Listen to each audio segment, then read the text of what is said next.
할렐루야, 반갑습니다. 이한희 목사입니다.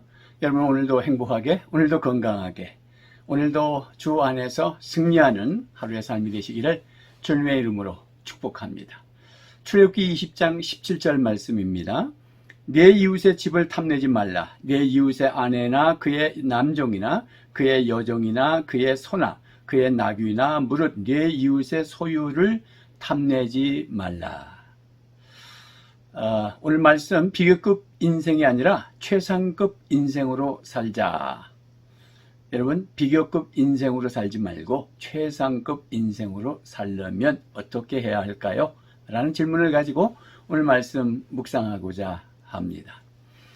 하나님께서 우리를 경영하시어요. 우리를 성공적 삶으로 이끄시고 하나님이 사용하시기에 좋은 준비된 사람으로 우리를 빚어가시는데, 하나님의 경영 원칙 이제 10계명 10번째 계명에 와 있습니다.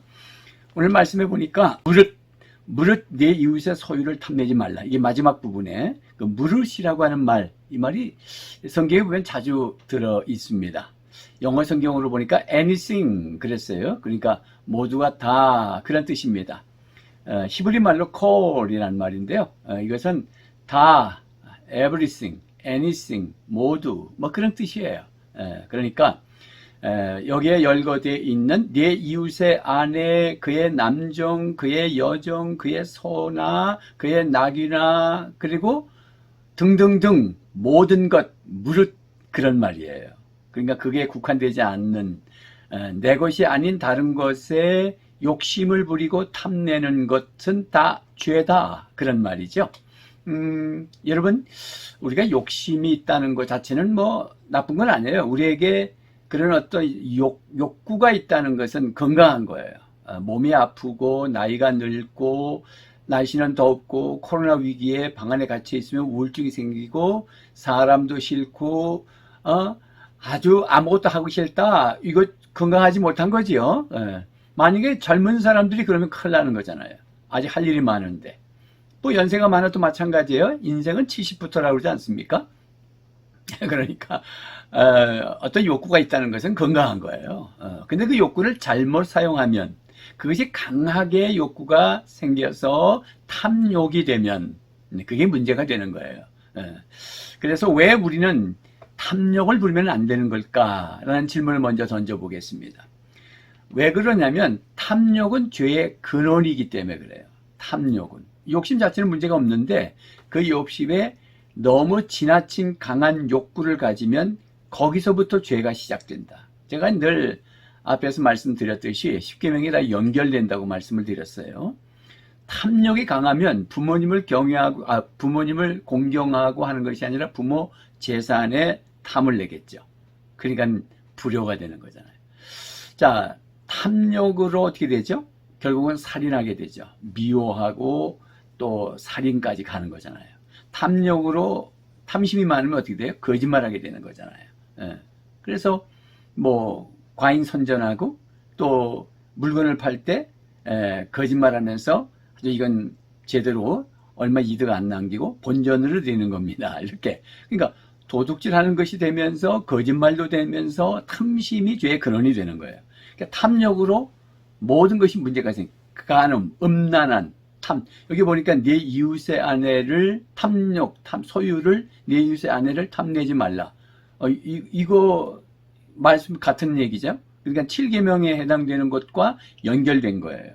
하나님께서 마지막에 이런 탐욕을 부리면 죄다라고 하면서 쐐기를 탁 박아버리십니다. 왜냐하면 그 탐욕이 모든 죄의 출발이 되기 때문에 그렇다라는 것이죠. 그래서 8계명에서는 이제 도둑질이죠. 8계명에서는 재산권에 대해서 상대의 재산권, 내가 가지고 있는 재산권, 소유권이죠. 그것을 인정하는 거죠. 그래서 남의 것 도둑질하면 안 된다. 10계명 10번째도 비슷하긴 해도 10번째는 어떤 재산권, 재산에 해당되는 것 외에 그 모든 소유권을 인정하는 거예요. 그죠? 그래서 그것을 남의 것에 대해서 인정해 줄 줄 알고 박수 쳐줄 줄 아는 것.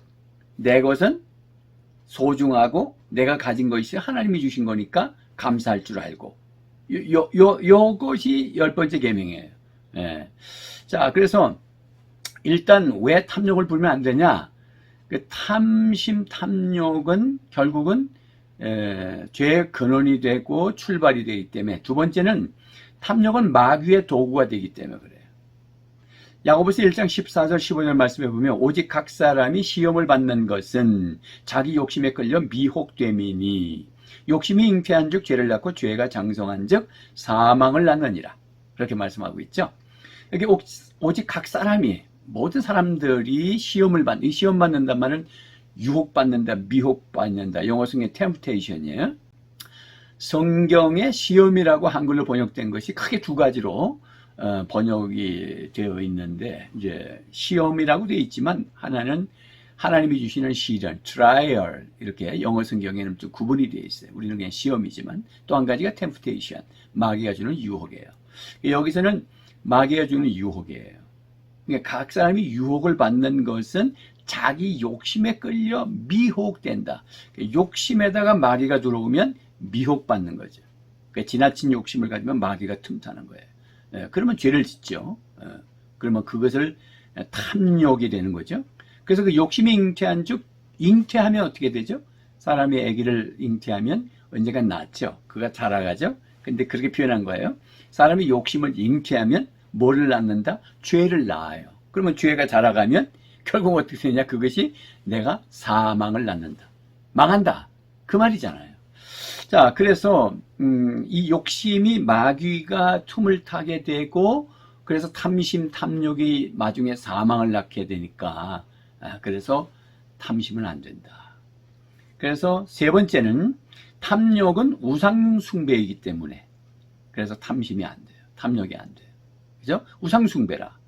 골로새 3장 5절에 그러므로 땅에 있는 지체를 죽이라. 곧 음란과 부정과 사욕과 악한 정욕과 탐심이니, 탐심은 우상 숭배니라. 앞에서도 몇 번 이렇게 언급을 했습니다. 다 연결되기 때문에. 예? 6계명부터 10계명이 다 연결돼요. 그래서 이런 성경 구절이 자주 등장하는 겁니다. 그렇지 않습니까? 그러므로 땅에 있는 지체를 죽이라. 지체라는 말은 자기 몸, 가까운 정욕을 말하죠.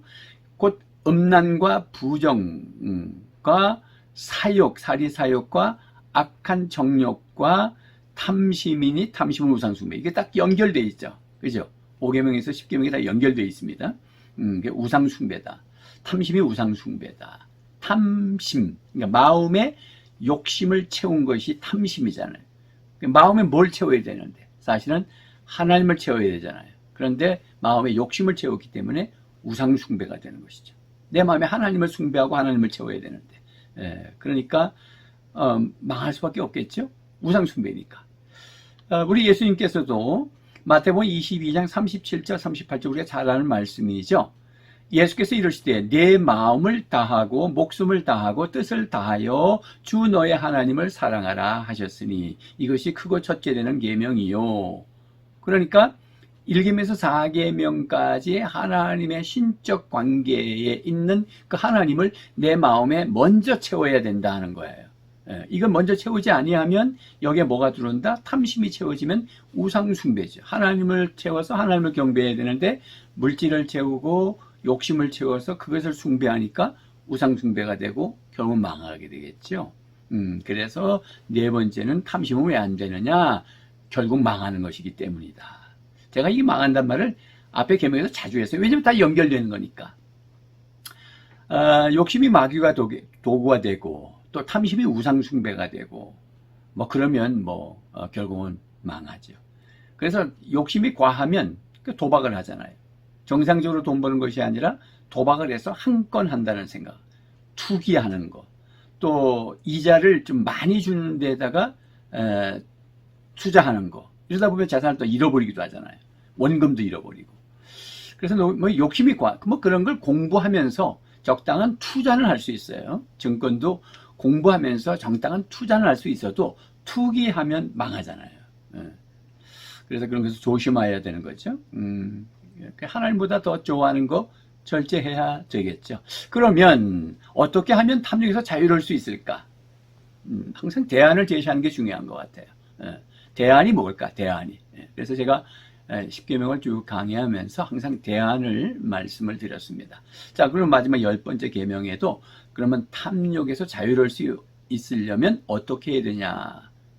첫째는 우리는 출애굽한 구원받은 하나님의 백성들이에요. 그러니까 첫째는 먼저 마음을 다스려야 되는데 마음에서 탐심이라는 거니까 마음을 하나님으로 채우는 것이잖아요.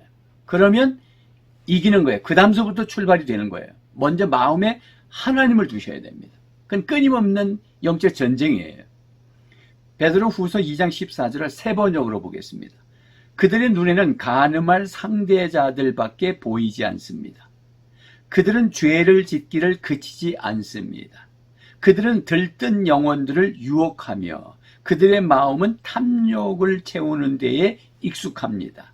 잘 들어보십시오. 그들의 마음은 탐욕을 채우는 데 익숙합니다. 그들은 저주받은 자식들입니다.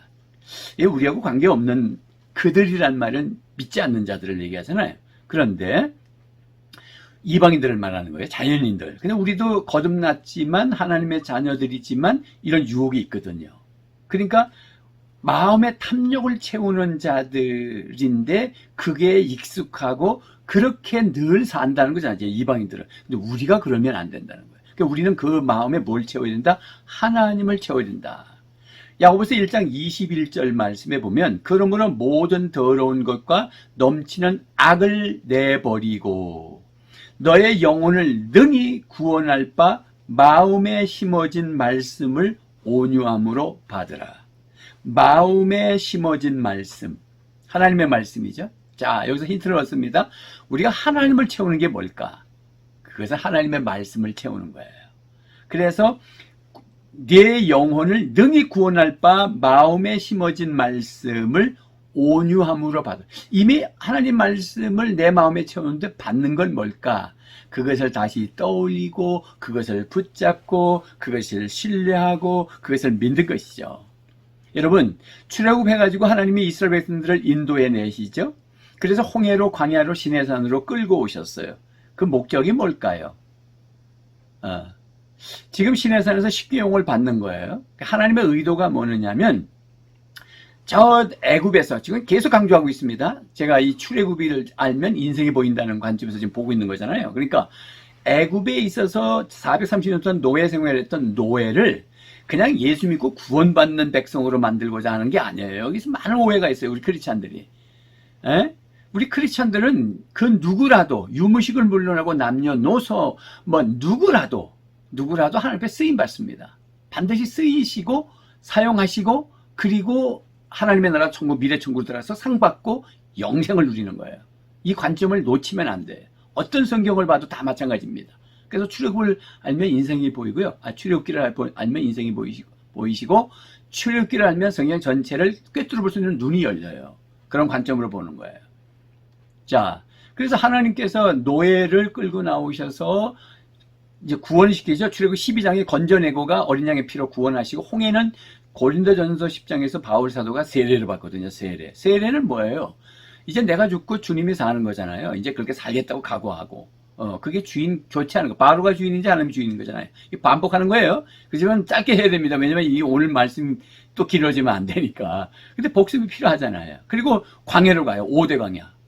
수르광야, 뭐 신광야, 그 아말렉과 싸우는 르비딘 광야, 그 다음에 반석을 쳐서 물을 먹는 르비딘 또 A, B, 그리고 시내 광야에서 모세가 1000부장, 100부장, 50부장, 10부장을 세워서 하는 광야들, 이거 앞에 다 들으셔야 됩니다. 굉장히 중요한 거예요. 왜 광야를 거치게 하죠? 하나님을 직면하고 자신을 버리고 자기를 부정하는 훈련을 하는 거예요. 그다가 시내산에 온다고 하나님이 인도하신 거예요.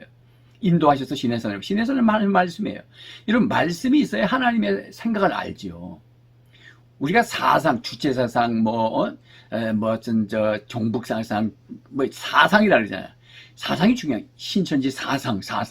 그러면 우리는 우리 것의 사상이 있어야 되는데 이게 너무 흐트러지니까 이단에 빠지기도 하고 또 혼란스러운 이 정치 이슈의 이념에 우리가 현혹당하기도 하고 그러잖아요. 이게 내 것이 분명해야 되는데, 자, 하나님의 사상이 딱 박히면 돼요. 그러면 이단에 빠지지 않습니다.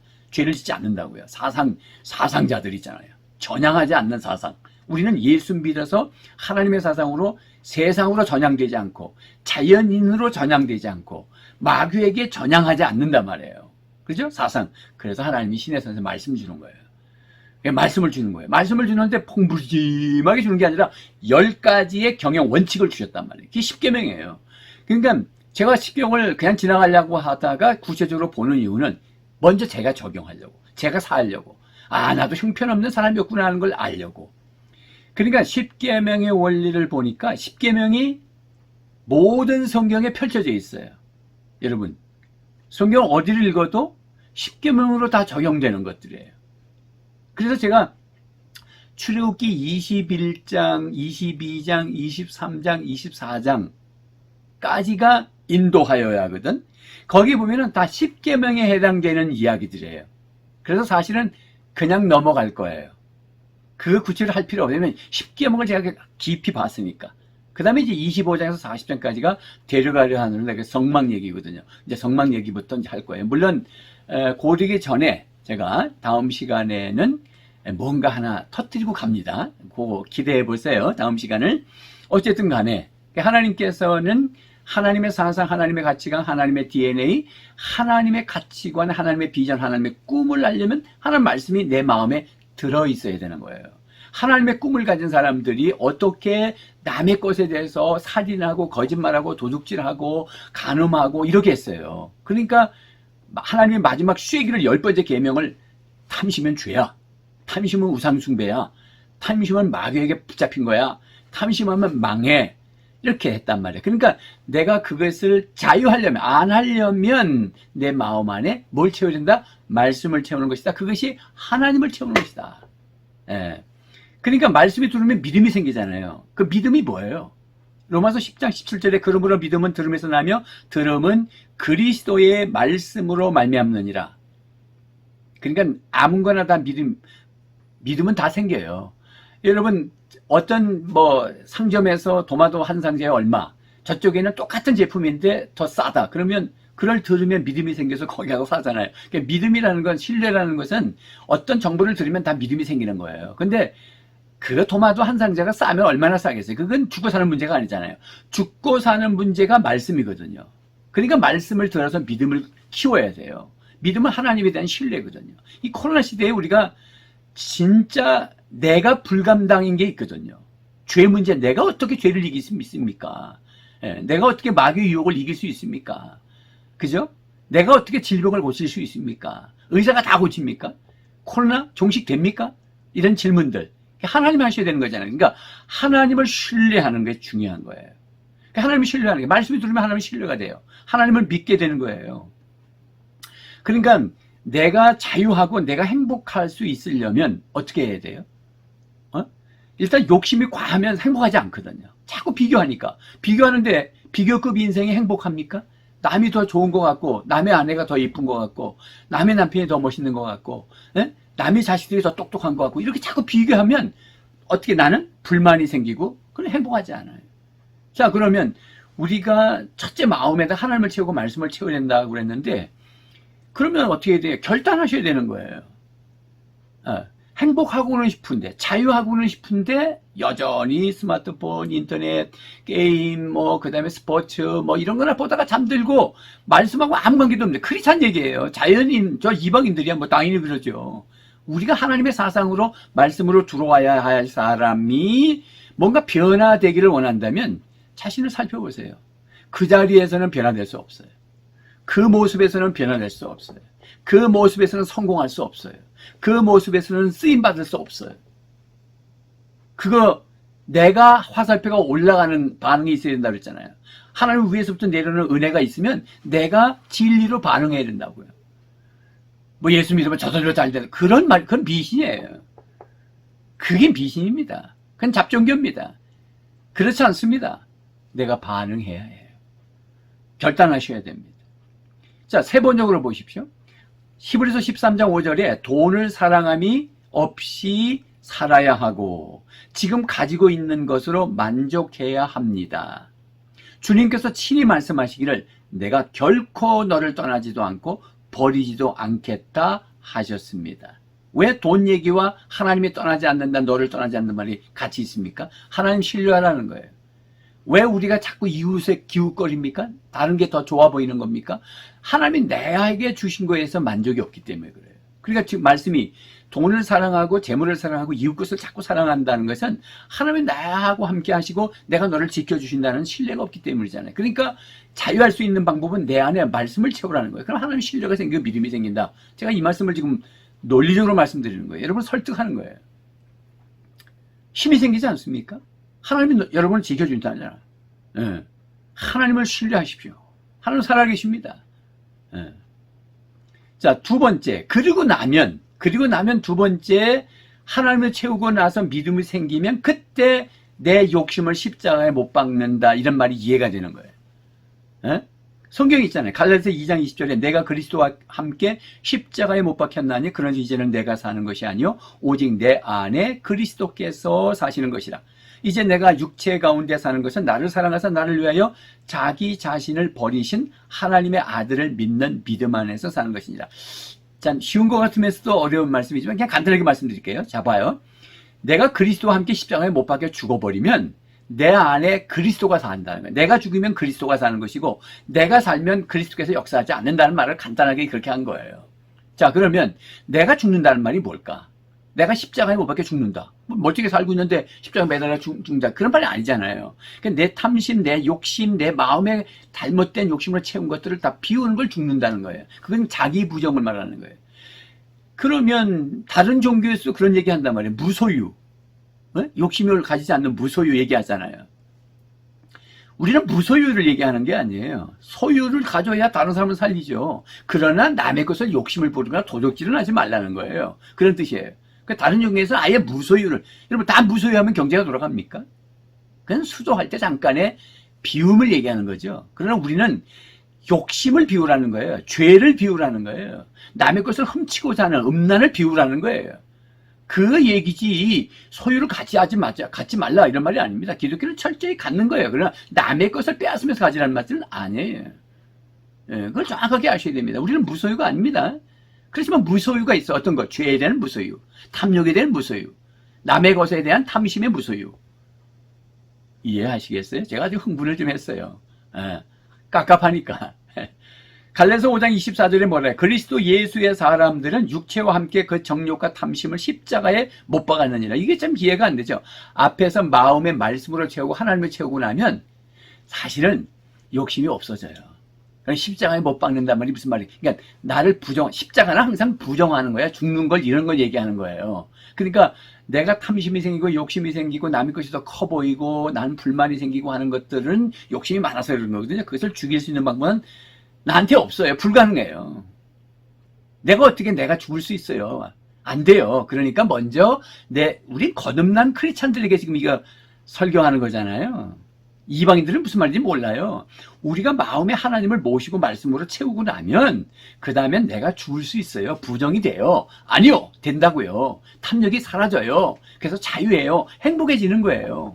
그래서 비결이 있는 거예요. 대안이 있는 거예요. 그때 십자가에 죽는다는 말이 의미가 있고 자기 부정이 가능해지는 거예요. 이방인들은 안 돼요. 뭐 성철 큰 스님이라도 안 되는 거예요. 그래서 그분이 열반송 마지막에 이제 죽을 때 그 유언적 남긴 이야기가 유튜브 인터넷에 한번 쳐보세요. 성철 열반송 그러면 자기가 남녀노소를 지금까지 많이 속였고 거짓말쟁이고 나는 저 지옥불에 떨어진다. 내 죄가 얼마나 많은지 저 수미산을 걸쳐있다. 수미산에 걸쳐있다. 이렇게 표현하지 않습니까? 그러니까 누구든지 뭐 산에 가서 도 닦는다고 옷 한 벌 빨아입으면서 기어 입으셨잖아요. 그분이 아주 훌륭한 분이에요. 인간적으로. 그러나 우리가 기독교와 불교의 차이를 얘기를 뭐 이거 변증학적으로 보는 것이 아니고 그냥 인간 대 인간을 보는 거예요. 우리가 무슨 무소유가 되고 정말 죄에서 자유할 수 있습니까? 우리 못해요. 하나님으로 채울 때, 복음으로 채울 때, 예수로 채울 때, 말씀으로 채울 때 심령에 그러면 그때부터 자유가 일어나요. 그러면 남의 것이 그 사람한테 인정이 되고 박수 치고 싶고 그 부인이 참 좋은 분하고 삽니다. 이거 칭찬하고 싶고 그런 거예요. 탐욕이 생기는 게 아니고 말이죠. 에? 그러니까 예쁜 마누라를 우리 남자친구들 어디에 모임에 못 데리고 가는 거예요. 너무 세상에 탐심을 내니까. 예. 이 세상이 무섭단 말이에요. 뭐 그런 드라마도 있잖아요. 뭐 무슨 뭐 결혼 작사 뭐 이혼 작곡이라요. 무슨 그냥 불륜을 세상을 그냥 보서 이야기하고 있는 거지요. 예. 그런 걸 보는 거예요. 그러니까 우리가 자기 부정은 말씀이 두를 때 가능한 거예요. 하나님이 두를 때 가능한 거예요. 이 폭염에 얼마나 힘들고 이 대장간에서 일하시는 분들, 열과 함께 일하시는 분들은 그 실내 온도가 50도가 넘더라고요. 푹푹 찌는 거죠. 뭐 에어컨, 선풍기 그 소용이 없는 거예요. 그런 가운데서도 우리가 믿음을 가지고 자유하면서 거룩한 직종 안에서 하나님 앞에 예배하면서 살 수 있다는 게 훌륭한 거죠. 그것이 바로 최상급 인생들이에요. 그죠? 비교하지 않고 열심히 땀 흘리고 말이죠. 탐욕을 부리지 않고. 최상급 인생이에요. 최상급 인생이에요. 그래서 세 번째, 그 다음에 이제 가능한 게 감사하고 자족하게 되는 거예요. 감사하며 살습시다. 자족하십시오. 이게 무책임한 말이지요. 여러분, 감사할 줄 몰라서 안 하는 거 아니잖아요. 자족할 줄 몰라서 안 하는 거 아니잖아요. 안 되니까 그러는 거지. 그러니까 그냥 인간에게는 안 되는 거예요. 그래서 첫 번째, 우리가 거듭나야 되고 예수 믿어야 되고, 그 다음에 예수 믿는 하나님의 자녀들이 경건의 능력을 쌓는 것은 내 심령의 마음밭에 탐욕을 쌓는 게 아니라 그 우상숭배가 되니까, 마귀가 자꾸 틈타니까 생각에서 틈타거든요. 그러니까 말씀을 치우는 거예요. 말씀 훈련 받으셔야 돼요. 말씀을 읽으셔야 되고 말씀에 공부를 하셔야 되는 겁니다. 말씀을 떠나서 살 수가 없어요. 말씀이 두르면 하나님이 두르는 거예요. 말씀 곧 하나님이세요. 그러니까 하나님이 채워지잖아요. 예수님께서 네 마음으로 하나님을 먼저 사나요. 네 마음으로 목숨을 다하여 뜻을 다하여. 이게 다 같은 말이지. 마음, 목숨, 뜻은 다 어디 있습니까? 다 마음에 있는 거잖아요. 그러니까 주님이 말씀하신 게 마음으로 먼저 사랑하라 하나님을. 사랑이 흘러와야 내가 이웃을 사랑하고 또 이기죠. 그러니까 그 다음에 감사하고 자족하는 것도 그 다음 되는 거예요. 그래서 하나님의 말씀을 채웠으니까 그 다음에 감사하고 자족이 된다고요. 그렇잖아요. 제가 이 시골에 있지만은 은퇴해서 만약에 여러분 보시기에 제가 건강하잖아요. 그러면 인간적이면 괜히 말이야 그냥 뭐 목사님 모셔놓고 전 솔직히 후임자를 그렇게 하려고 그래서 당회에서 그냥 부목사를 모시고 와서 뭐 일정 기간 같이 하다가 적당한 때에 다시 투표해서 넘겨준다 뭐 이런 얘기를 했는데, 그랬다가 만약에 안 되면 문제가 생기잖아요. 그리고 또 오시는 분이 얼마나 긴장됩니까? 그것이 1년이든 2년이든 말이죠. 그래서 제가 사실은 번복을 한 거예요. 그러지 말고 그냥 위임 목사로 그냥 모시자. 그리고 내가 내려놓겠다 빨리. 그 내려놨단 말이에요. 그리고 이제 건강하잖아요. 이렇게 여러분 보시기에도. 그러면 어떻게 되죠? 그냥 인간적인 것들. 내가 괜히 일찍 내려놨네. 그냥 계속 부목사를 쓰고 막 70까지 가다가 막 나중에 넘겨줄 걸. 만약에 그러면 죄악이죠. 죄악. 그게 탐욕이에요. 그게 탐심이에요. 근데 감사하고 자족할 수 있는 게 뭐냐? 내가 내 마음에 어떤 욕심으로 채운 게 아니고, 목회에 대한 욕심, 교회에 대한 욕심, 내 것에 대한 욕심. 교회가 내 것이 아니잖아요. 목회가 내 것이 아니잖아요. 그러니까 자유하는 거는 내 안에 말씀으로 채웠고 하나님을 채웠기 때문에 평정을 찾는 거예요. 그래서 감사하고 자족하는 게 되는 거예요. 물론 마귀의 유혹들이 막 오죠. 그래서 이제 제가 그렇다면 건강하다면 그냥 여기서 시골에서 토반만 읽고 유튜브 이 정도만 아니라 조금 더 나아가보자. 그러면 개척도 해볼까 이런 생각도 하는 거예요. 왜? 제가 건강하니까. 그건 욕심이 아니잖아요. 하나님 나라 구속사를 위해서 원래 있었던 목회에 대해서 그 후임자와 관계 속에서 어떤 욕심을 부리려고 하지 말고, 그러면 내가 다른 걸 하면 되지. 이렇게. 그래서 그 사람이 하는 거 박수 쳐주고, 우리 교회가 잘 되도록 기도하고, 끊임없이 하루에 3번씩 기도합니다. 후임자 자녀들을 위해서, 우리 새끼들 기도하면서 후임자 목사님과 사모님과 자녀들을 위해서 하루에 3번 식사 때마다 기도합니다. 빼놓지 않고. 그러니까 그게 자유함이거든요. 그 감사. 특별히 제가 또 유튜브를 한 번씩 봐요. TV를 통해서. 보면은 뭘 자주 보냐면 이 귀농하신 분들, 또 화단을 잘 꾸미고 집들을 수리하고 집을 잘 지어서 이렇게 한 것들을 한 번씩 봐요. 그럼 힐링이 되죠. 대리만족이 되고. 그러다가 어떤 생각이 드냐면, 저는 사실은 이 이 시골집 사가지고 그냥 고쳐서 쓰고 있거든요. 그러니까 안방 같은 데는 옛날 집들은 이 문지방이 문턱도 있죠. 문지방 위에가 낮아요. 그래서 제 아내와 저는 좀 키가 좀 큰 편이니까 매일 받아요, 머리. 멍들고. 어떻게 빗질도 못해요. 근데 아파가지고. 낮아가지고. 그래도 그냥 그거 놔놓고 천장만 올리고 도배하고 살아요. 그리고 지금 여기에 지금 이렇게 유튜브를 찍는 이건 서재인데 별채인데 이건 헛간이었거든요. 그게 고쳐 쓰는 거예요. 그래서 누가 어느 집사님이 참 자비랑해서 편백나무로다가 나중에 5년 뒤에 산지 5년 뒤에 페인트 칠하고 살았는데 편백나무로 어떻게 이렇게 사시냐고 그래가지고 편백나무로 해주셔서 제 건강을 위해서 참 너무 고맙죠. 천사도 있어요. 그리고 안방도 좀 고쳐주셔서 이렇게 벽지도 바르고 그래서 그렇지만 그냥 거의 그대로 삽니다. 그러니까 제가 유튜브 설교를 유튜브 설교가 아니라 유튜브 귀농이나 자연세계에 대해서 이렇게 보다가 보면 야 집들 잘 지었더라고요. 한 1억 5천 2억 들어가지고 그리고 정원도 잘 꾸며요. 그런 거 볼 때마다 어떤 생각이 드는지 알아요? 이야 한 1억 들어가지고 이거 다시 짓까? 그러니까 제가 오감을 조심하라 그랬잖아요. 자유하고 만족하고 자족하고 행복하게 살면서도 그런 걸 봄으로 유혹을 받고 내가 다시 지을까? 이런 생각이 든다고요. 그래서 아내한테 그런 얘기하면 제 아내가 항상 정신 차리게 해요. 여보, 우리 얼마 못 살아. 살아봐야 몇 년 못 살아. 그런데 여기다 왜 투자해? 그렇지? 그러다가 다시 원점으로 오는 거예요. 예. 자, 그래서 오감도 조심해야 된다. 보는 거 이런 것대로 다 끌고 막 카드 끌고 우리 아이들 남이 뭐 휴대폰 좋은 거 사거나 뭐 아이들뿐만 아니에요. 예, 젊은 사람들 뭐 목회들도 마찬가지 부교육자들 남 좋은 거 사면은 막 다 사고 싶고 어떤 부교육자는 제가 보니까 노트북도 항상 최신형 얼마 전에 보니까 탔는데 또 사 스마트폰도 최신형 최신형 이렇게 저비로 글쎄요 목회에 제가 그냥 말하는 게 경험상 목회의 크기는 당신의 문화생활에 만비한다. 당신이 검소하면 목회가 커지고 당신이 자꾸 올라가면 목회가 작아진다. 제가 그냥 영성적으로 볼 때 그렇게 표현합니다. 너무 조심하셔야 됩니다. 과욕 다 쓸데없는 거예요. 욕심 버리지 말아야 돼요. 그래서 카드 빚내가면서 대출해가면서 카드 돌려막기 하면서 카드 절제가 안 되면 가위로 다 잘라버리라고 하더라고요. 경제학자들이. 그러니까 이 코로나 심상치 않잖아요. 종식이라는 건 없다고 그래요. 다 학자들이. 계속 델타 변이, 알파, 베타, 감마, 델타 계속 변이. 엄청난 코로나가 100종류가 지금 이 야생 그 박쥐가 안고 있다고 그래요. 100종류 정도가. 그 중에 하나가 지금 변이를 일으킨다니까. 그럼 경제 문제가 생기고 먹거리 문제, 기후 온난화. 앞으로 가면 갈수록 뭐 성경적으로도 지상 나오는 없잖아요. 마무리가 하나님께서 재앙 가운데 재림하시면 마지막 심판이잖아요. 뭐 결과적으로 그거잖아요.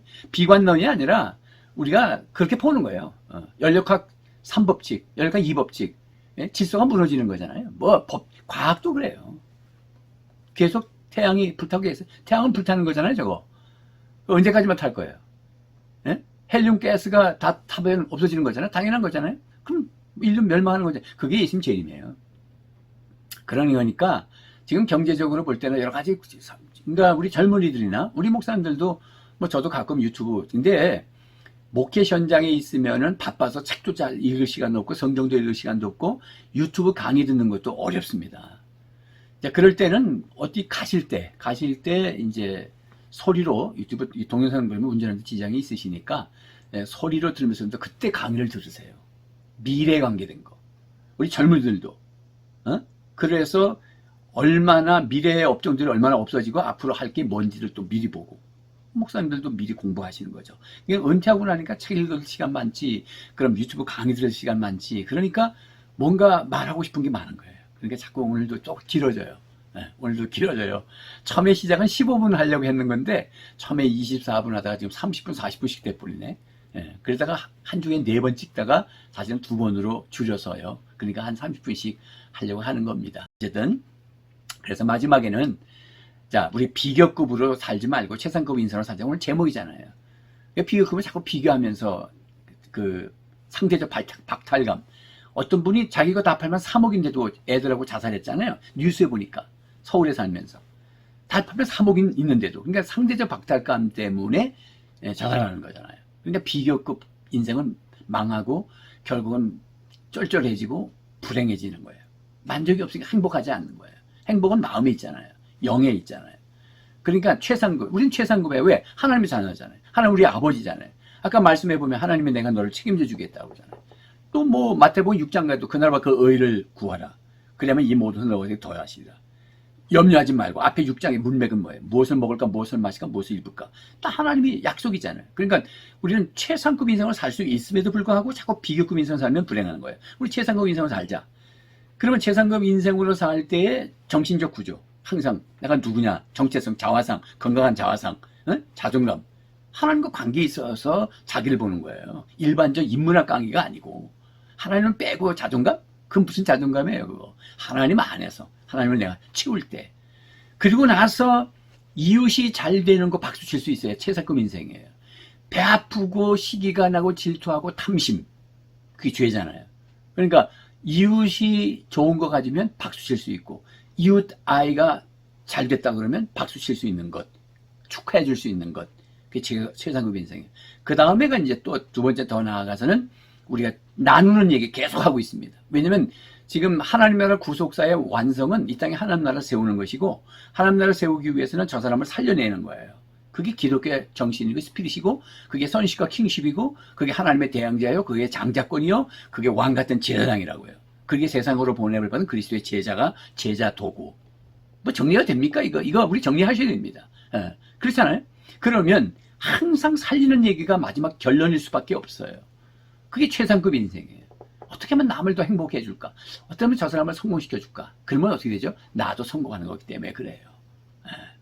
그게 목적이 내 성공을 위해서 저 사람 성공시킨다. 그러면은 그 놀부가 되는 거지. 흥부가 되는 거예요. 흥부. 자, 이제 말씀을 맺겠습니다. 그러면 결단해야지. 결단이 필요해요. 그래서 이제 다음 시간에 한 30분 정도는 그 복음 선포문, 자기 십계명, 뭐 이런 걸 좀 다루려고 그래요. 그건 굉장히 중요한 거니까 이유를 말씀드리고, 자, 나는 내 것은 다 하나님의 주신 것임을 인정하고 자족하며 살겠습니다. 이렇게 결단하는 거예요. 나는 이웃의 소유를 인정하며 탐내지 않겠습니다. 나는 비교하면서 좌절을 느끼는 비교급 인생이 아니라 하나님의 형상을 닮은 최상급 인생으로 살겠습니다. 그러므로 나는 남이 잘 되는 것을 축하하며 축복하며 살겠습니다. 그리고 더 나아가서 어떻게 하면 나눠서 저 사람을 행복하게 해줄까 같은 왕 같은 제사장답게 살겠습니다. 이렇게 결단해 보는 거예요. 그래서 이런 걸 많이 적어가지고 기도할 때마다 이렇게 선포하면서 그걸 계속 반복해서 읽으면서 그 다음에 외워지겠죠. 그러면 항상 선포하면서 굉장히 중요하죠. 왜? 언어로 세상을 하나님이 창조하셨으니까. 여러분 오늘도 행복하십시오. 찬양할 거예요. 찬양하겠습니다. 할 수 있다 하면 된다 해보자. 믿는 자에게 응치 못함이 없으리라. 나는 부족해도 나는 약해도 주님 도와주시니 의심 말고 두려워 말라. 기적이 일어난다. 말씀 안에서 믿음 안에서 할 수 있다 해보자. 할 수 있다 하면 된다 해보자. 믿는 자에게 능치 못함이 없으리라. 믿음 가지고 꿈을 가지고 주님 바라보아라. 성령님이 도와주신다. 그는 있으리라. 믿음 안에서 말씀 안에서 할 수 있다 해보자. 할 수 있다 하면 된다 해보자. 믿는 자에게 능치 못함이 없으리라. 기도하면서 찬양할 때에 주님 함께 하시니 할렐루야 할렐루야 기적이 일어난다. 말씀 안에서 믿음 안에서 할 수 있다 해보자. 여러분 사랑합니다. 긴 시간 아주 수고하셨어요. 존경합니다. 감사합니다.